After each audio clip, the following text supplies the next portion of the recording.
اللہ پاک نے قرآن کریم میں ارشاد فرمایا سبحان الذی اسری بعبدہ کہ پاک ہے وہ ذات جس نے اپنے بندہ ایک خاص کو سیر کروائی لیلا من المسجد الحرام الی المسجد الاقصی کہ مسجد حرام سے لے کر کے مسجد اقصی تک سیر کروائی۔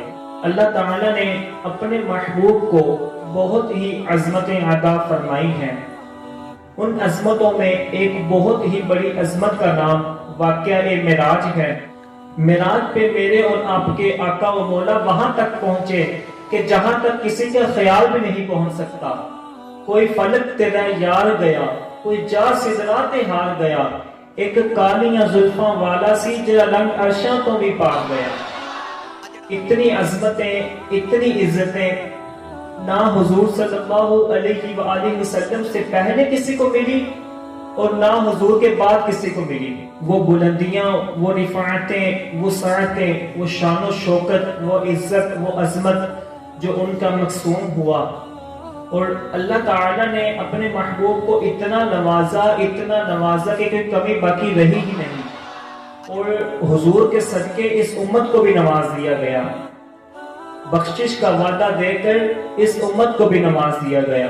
کتاب رحمت قرآن مجید میں اس واقعے کو بہت ہی شان و شوکت سے بیان کیا گیا ہے کہ پاک ہے وہ ذات جس نے اپنے بندہ ایک خاص کو رات کے کچھ حصے میں سیر کروائی اور مسجد حرام سے لے کر مسجد اقصی تک سیر کروائی تاکہ وہ اپنے بندہ ایک خاص کو قدرت کے نشانات دکھائے، اور پھر مسجد اقصی سے لے کر آسمان تک اور آسمان سے سدرہ تک اور سدرہ سے جہاں تک میرے رب نے چاہا وہاں تک سیر کروائی۔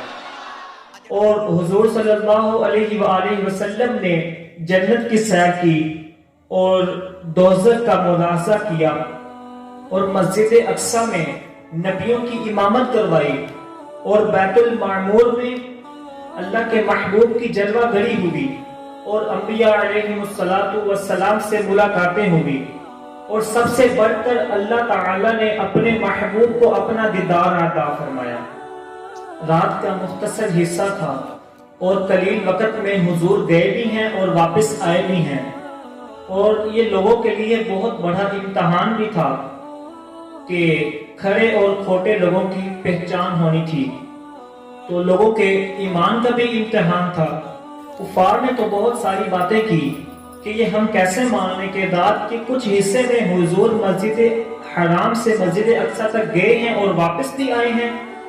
اور ابو جہل نے تو گلی گلی جا کر شور مچا دیا کہ ہمارا آنا جانا نہیں ہے مسجد اقصی میں، اگر مسجد اقصی میں جانا ہو تو 1 ماہ چاہیے اور واپس آنا ہو تو 1 ماہ چاہیے، اگر مسجد اقصی کو چھو کے بھی آنا ہو تو 2 ماہ چاہیے، اور یہ مختصر حصے میں آنے جانے کی بات کر رہے ہیں تو یہ ہم کیسے تسلیم کر لیں۔ کفار اس بات کو نہیں مانتے تھے کہ حضور صلی اللہ علیہ وآلہ وسلم مسجد حرام سے مسجد اقصی تک رات کے مختصر وقفے میں گئے ہیں، اور ماننے والوں نے تو کہا کہ سر عرش بھی گئے ہیں اور واپس بھی آئے ہیں، ہم اس بات کو بھی مانتے ہیں۔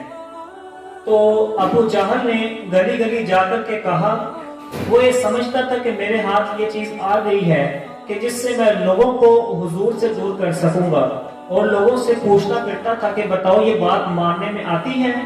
تو اچانک حضرت ابوبکر صدیق رضی اللہ تعالی عنہ سے ملاقات ہو گئی، تو کہنے لگا ابو بکر تمہیں بتاؤں کہ کوئی کہے کہ رات کے مختصر حصے میں گیا بھی ہوں اور واپس بھی آیا ہوں، کیا یہ بات ماننے میں آتی ہے؟ تو حضرت ابوبکر صدیق فرمانے لگے کہ بالکل بھی نہیں آتی، چھو کے بھی آنا ہو تو 2 ماہ چاہیے۔ تو ابو جہل کہنے لگا کہ جس کا تم کلمہ پڑھتے ہو انہوں نے یہ دعویٰ کیا ہے۔ تو حضرت ابوبکر صدیق رضی اللہ تعالی عنہ فرمانے لگے کہ اگر وہ اس سے بھی بڑی بات کرے تو میں پھر بھی ماننے کو تیار ہوں۔ تو یہ بات ایمان والوں کے لیے اور محبت والوں کے لیے قابل تعجب نہیں ہے۔ قرآن بتاتا ہے کہ حضرت سلیمان علیہ السلام نے کہا کہ مجھے تخت بلقیس چاہیے، تو ایک جن کھڑا ہو گیا اور کہنے لگا کہ حضرت یہ سعادت میں اپنے ذمہ لیتا ہوں۔ تو فرمایا کب تک لے آؤ گے؟ تو وہ جن کہنے لگا کہ دوپہر تک لے آؤں گا۔ مجلس ختم ہونے سے پہلے پہلے تخت حاضر کر دوں گا۔ وہ تخت کوئی ڈبی نہیں تھی کہ جو جیب میں ڈال کر کے لے آنی ہو۔ وہ تخت اتنا بڑا تھا کہ 60 ہاتھ چوڑا اور 80 ہاتھ لمبا اور کئی ہاتھ موٹا تھا، تو اور 1 مہینے کی مسافت پہ پڑا ہوا تھا۔ اگر جیب میں بھی ڈال کر کے لے آنا ہو تو پھر بھی 2 ماہ چاہیے، لیکن اتنا بڑا تخت وہاں سے لانا کوئی عام بات نہیں تھی۔ تو اس جن نے کہا حضرت میں مجلس ختم ہونے سے پہلے پہلے تخت حاضر کر دوں گا۔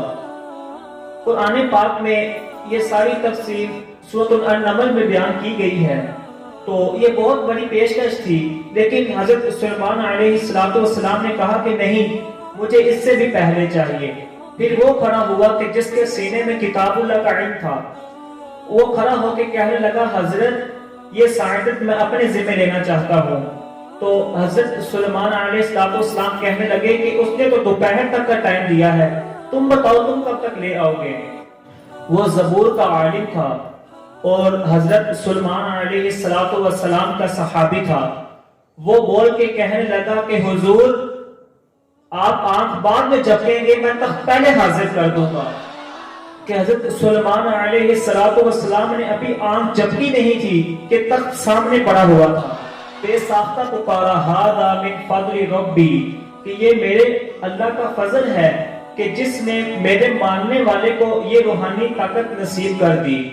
تو میں آپ سے یہ کہتا ہوں حضرت سلیمان علیہ السلام کے امتی کی یہ شان ہے کہ 1 مہینے کی مسافت پہ پڑا ہوا اتنا بڑا تخت آنکھ جھپکنے سے پہلے حاضر کر دیتا ہے، اور خود حضرت سلیمان علیہ السلام مسجد اقصی میں جس کے پیچھے مقتدی بن کے کھڑے ہوں، اس امام کی شان کا عالم کیا ہوگا، اس امام کی عظمتوں کا عالم کیا ہوگا، اس امام کو کتنی اللہ تعالیٰ نے عزتیں عطا فرمائی ہیں۔